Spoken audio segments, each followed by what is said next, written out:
Commander Vrell-9 hadn't laughed in approximately 4 standard cycles. That streak was about to end, and not for pleasant reasons. "Sir, the probe data must be corrupted," Lieutenant Cax announced from the sensor station, her 3 ocular stalks twitching nervously. "The readings are impossible." Vrell-9 clicked his mandibles together, a sound that usually preceded someone getting reassigned to waste reclamation duty. Impossible is a word technicians use when they are too lazy to recalibrate their equipment. "Show me." The holographic display flickered to life, casting blue light across the bridge of the Eternal Dominance. 17 warships hung in formation behind them, enough firepower to crack a moon in half. The Galactic Sovereignty didn't send small delegations when claiming new territory, and this sector of space, with its primitive single-star system, was ripe for the taking. According to their intelligence, the third planet harbored a species that had barely achieved chemical propulsion. They called themselves humans, though the Sovereignty database listed them under Myth Category 7 alongside fairy tales and religious prophecies. The electromagnetic emissions suggest industrial development, Cax continued, her voice gaining confidence. But the quantum signatures are reading military-grade fusion cores. Hundreds of them. Possibly thousands. Vrell-9 laughed. Actually laughed. The sound came out like gravel grinding against metal. "You are telling me that a species we detected using radio waves 6 cycles ago has somehow constructed a fleet?" "I am telling you what the sensors are telling me, sir." "Then your sensors are defective." Vrell-9 turned to his tactical officer, a hulking Brax named Tormund who had personally conquered 4 systems. "Deploy reconnaissance drones. I want visual confirmation of whatever junk these primitives have floating around their planet. Probably satellites held together with optimism and desperation." Tormund grunted acknowledgement and began the launch sequence. The drones shot forward, their velocity leaving streaks of light against the black void. They would reach the human homeworld, designated Terra 3, within minutes. The bridge settled into tense silence. Vrell-9 examined his tactical display, noting the perfect positioning of his fleet. Standard protocol: arrive at the edge of a system, assess resistance, eliminate any opposition, then begin resource extraction. Simple. Efficient. Profitable. His personal communicator chimed. High Command wanted updates. They always did. "This is Commander Vrell-9. We have achieved position in the Terra system. Initial resistance appears negligible. We should commence planetary subjugation within 2 standard rotations." The response came quickly. "Expedite the timeline. The Council wants this sector secured before the Trade Summit." Politics. Vrell-9 suppressed another laugh. The Council members wanted another trophy to parade in front of rival factions, proof that the Sovereignty's reach continued expanding. Well, he would give them their trophy. "Drone telemetry incoming," Cax announced.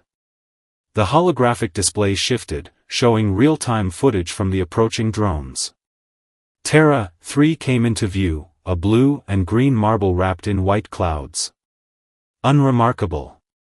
Pretty, perhaps, in the way that doomed things often were.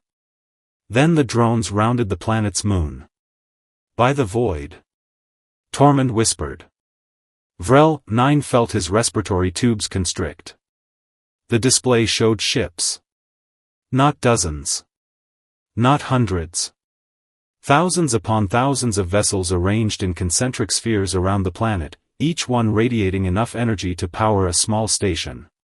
Sleek destroyers bristled with weapons arrays.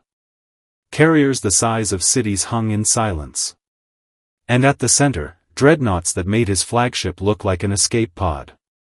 Full spectrum analysis, Vrell-9 barked, his earlier amusement evaporating like water on a hot plate.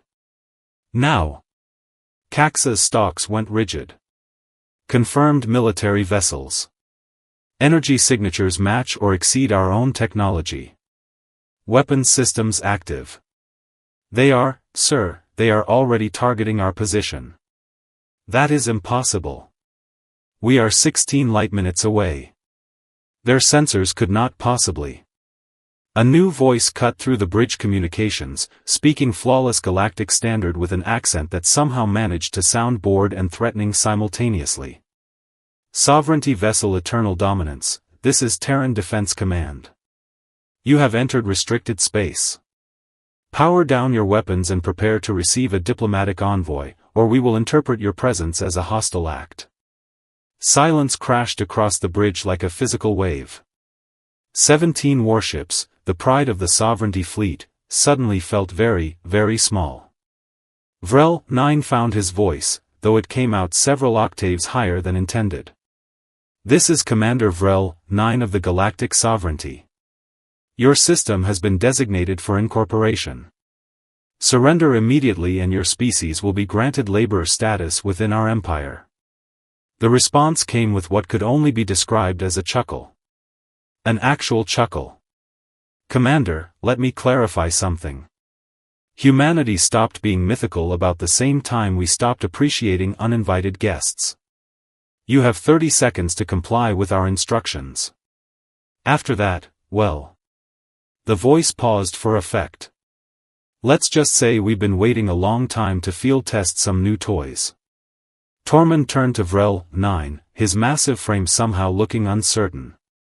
Sir, our tactical analysis suggests their fleet could overwhelm us within minutes. The formation patterns alone indicate coordination beyond anything in our combat databases. Retreat is not an option, Vrell-9 said, though his conviction wavered. High Command would have my organs displayed in the council chambers. Better than having them displayed in space, sir. 20 seconds remained. Vrell-9 had exactly 3 options, and all of them ended with someone important being very angry at him. Option 1, attack and probably die. Option 2, retreat and definitely face court-martial. Option 3, accept the diplomatic envoy and hope these humans were bluffing about their capabilities. His survival instincts voted unanimously for option 3. Stand down weapons, he ordered, each word tasting like defeat. Inform the humans we will receive their envoy. Caxa's relief was visible across all 3 of her ocular stalks. Message sent, sir. They are acknowledging. A single craft is departing from their formation.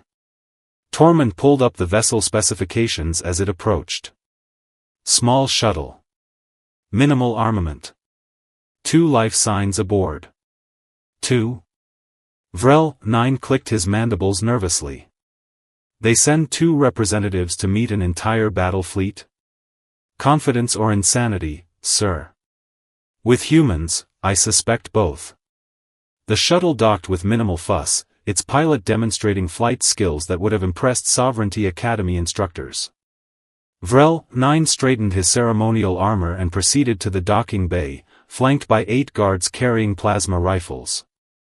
If these humans tried anything, well, at least he would die looking official. The airlock cycled open with a hiss. 2 figures stepped through, and Vrell-9 immediately understood why the Sovereignty intelligence had failed so spectacularly. Humans looked harmless. Bipedal, symmetrical, with soft skin and no visible natural weapons.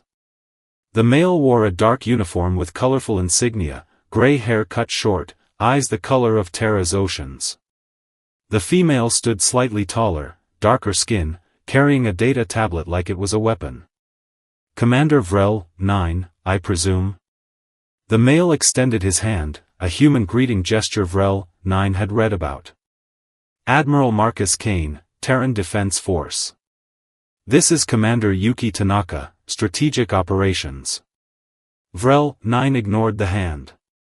Your fleet is impressive theater, but surely you realize 17 Sovereignty warships could reduce your planet to rubble before your vessels could engage. Kane's smile didn't reach his eyes. Could they though? Commander Tanaka, would you mind showing our guests the simulation? Tanaka tapped her tablet. The holographic display in the docking bay sprang to life, showing the current tactical situation. Then it began running forward, a predictive combat model that made Vrell-9's respiratory tubes seize up completely. The simulation showed his fleet opening fire. It showed human ships dispersing with impossible speed. It showed weapons Vrell-9 had never encountered, beam arrays that carved through shields like they were decorative, missile swarms that thought independently, and something called railguns that turned his dreadnoughts into expanding clouds of debris. The entire engagement lasted 4 minutes and 12 seconds. Final casualty count, Sovereignty forces, 100%. Human losses, 0. That is propaganda, Vrell-9 managed, though his voice lacked conviction. Computer-generated nonsense. Test us, Kane said simply. Fire on our formation. See what happens. We will even let you choose which ship to target. The silence stretched like a rubber band pulled to breaking. Vrell-9 knew a bluff when he heard one. The problem was, he also knew when someone was telling the absolute truth, and Kane's expression held zero deception. How? The word escaped before Vrell-9 could stop it. Your species was using primitive combustion engines 6 cycles ago. Our own development took millennia. This level of advancement is impossible in such a time frame. Tanaka spoke for the first time, her voice carrying an edge that could cut steel. You know what accelerates technological progress faster than anything? Learning that you are not alone in the universe. Learning that there are other species out here, some friendly, most not. Learning that if you do not advance quickly, you become someone else's resource extraction project. We detected your scout ships 8 years ago, Kane added, his casual tone somehow more threatening than any battle cry. Did you think we would just sit around waiting for you to arrive? Humanity has one exceptional talent, Commander. We prepare for the worst and hope for the best. Vrell-9 felt his worldview crumbling like a sandcastle in a tsunami. What do you want? What we want is simple. Turn your fleet around.